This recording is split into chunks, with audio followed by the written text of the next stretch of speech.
Welcome to Dead Man Talking. Tonight's story is part 2 in the series entitled Some Advice from a Veteran Monster Hunter. Let's get straight into that. I'm back with my second post in my Monster Ed series, as my wife calls it.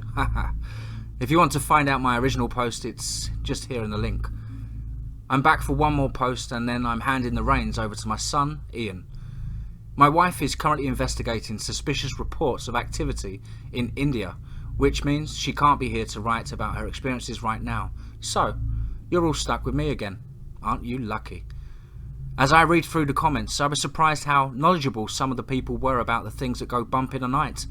I'm almost proud to say that most of the people who have commented appear to have enough brain cells to not be fucking Lincoln. Touching on that story, I mentioned yet another encounter with a skinwalker where I should have ended up like Lincoln, but no. He showed me mercy. It was my 5th year of hunting. I thought I was already a master hunter. I thought I had seen everything and been exposed to enough fuckery not to be fazed. Until I met my first skinwalker. I was trained in Europe by my grandmother, most badass granny you'll ever meet. Now, she was a master, almost 50 years hunting, and it was cancer that took her, arguably one of the worst monsters she ever faced. Now, grandmother was used to more superstitious times. Nowadays we love our monster media, top 10 lists and monster movies. We fucking love it. Of course, misinterpretation of monsters in media is a dangerous thing. Do you know how many teenage girls went missing after the Twilight movies were released? Too many. Let's get one thing straight. Werewolves aren't cuddly, and vampires don't fucking glitter. Getting off topic, I suppose, sorry. My point is that I thought I was tough shit after conquering Europe. I went back home to Virginia. I thought after my training I'd be ready for whatever unholy pricks were stalking the Americas. So, I took a case. Vietnam vet, claiming to have seen big wolves in the woods surrounding his farm. I thought, a pack of werewolves. Simple. Pack the silver and get ready for a hell of a hunt. But then he started talking about it more, and the more he explained what was happening, the more anxious, yes, anxious, I started to get. Barn doors were opened without force, and the cattle were slaughtered. It just lifted the latch and opened the doors.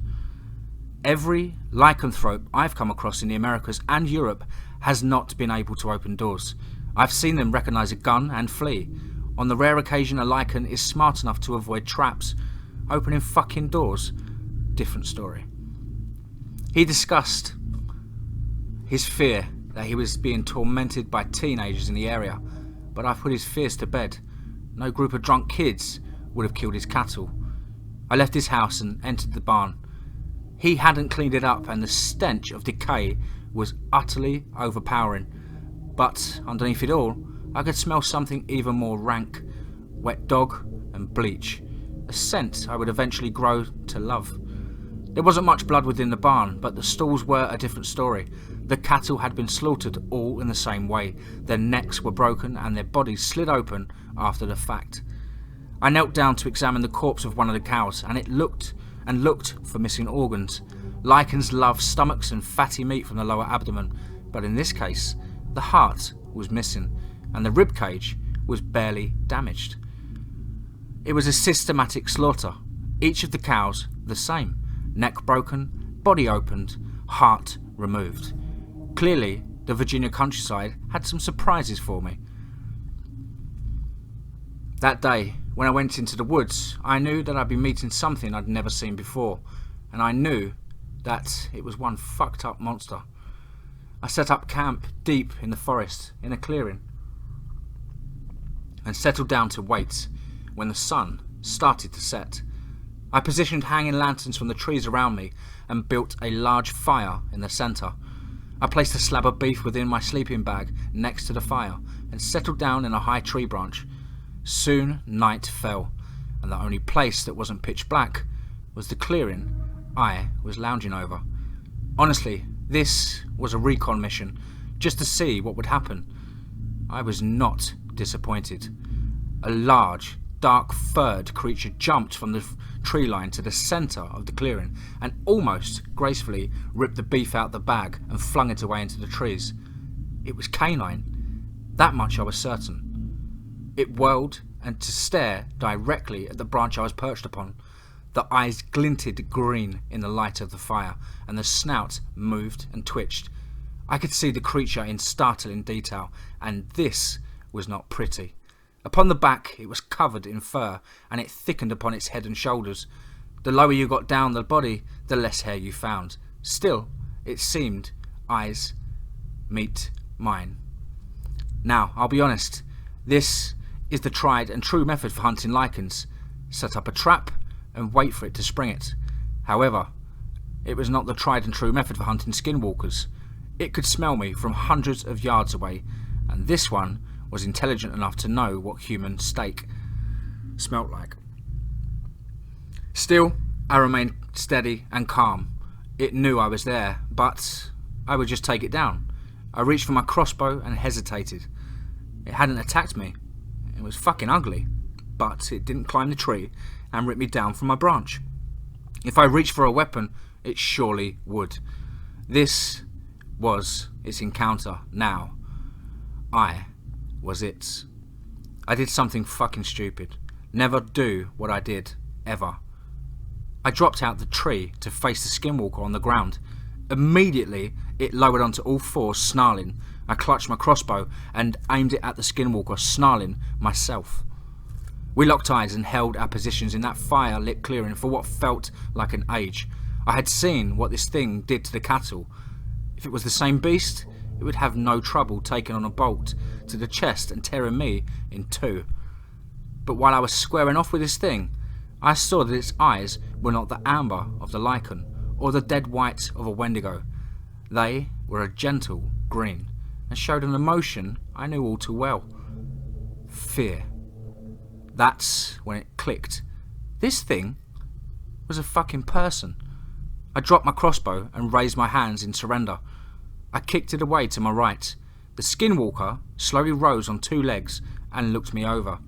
I was practically shitting myself. This was not what my grandma taught me. She taught me kill on sight. Well, now, this monster, the thing that had me in its mercy, wasn't killing me on sight. Talk about fucking irony. Can you understand me? I asked cautiously. My only response was a twitch of the ear. The skinwalker suddenly snarled and let out the darkness surrounding the clearing. Came a blood-curdling shriek. A smaller skinwalker, a tan blur, leapt from the trees and attacked the monster. Rolling into the fire, sparks flew and both beasts roared in pain. I rolled to the side and snatched my crossbow from the grass, trying to understand what the fuck was going on. Blood flew and the tan monster tore at its opponent's stomach with its powerful back legs. I realised this was the beast that slaughtered the cattle. I took aim with my crossbow and fired into the heap of the monster. It struck the smaller skinwalker and it leapt away, hissing. I was horrified. This thing was furious and covered in blood. It seemed to have 6 small breasts going down the chest, suggesting a female. Only now I know how rare that really is. It was a female skinwalker who used the skin, I assume, of a lynx to shift. This female was grabbed by the male and shoved headfirst into the fire. As the fur of the beast roasted, I could smell the piss evaporating off it. I reloaded my crossbow and took another shot, striking the hind leg of the female. She yowled, and the male got behind her and sunk his teeth into the back of her neck. She screamed and screamed, and her cries seemed more human the more I heard them. Eventually, there was enough pressure on my neck, that with a resounding crunch, the female was still. The male fell backwards, torso and arm torn and bleeding. He looked at me, and I looked at him. I guess He assumed I was going to kill him. I'll admit, after that display, I was really fucking tempted. But I had finished my job. Well, technically, the Skinwalker had, but still, I didn't have to stay there. I turned and left the male to lick his wounds. I haven't heard anything else from that area since. Maybe one day he'll find me again, and we'll have a nice reunion.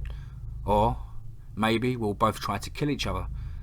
If the years haven't hardened him like they have me, probably the latter.